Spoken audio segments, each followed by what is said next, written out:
Absolutely insane. Still gusting 65 to 75. Visibility is practically no more than probably 100, 150 feet. Wind is just roaring now, due out of the north, coming right through the buildings, getting a little bit of enhancement, but other than that, just, I mean, you cannot drive in this or walk in this. Literally now at the peak.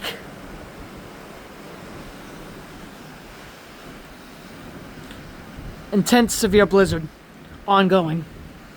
Historic, historic, historic. Feet of snow drifting around. Power outages that are extreme.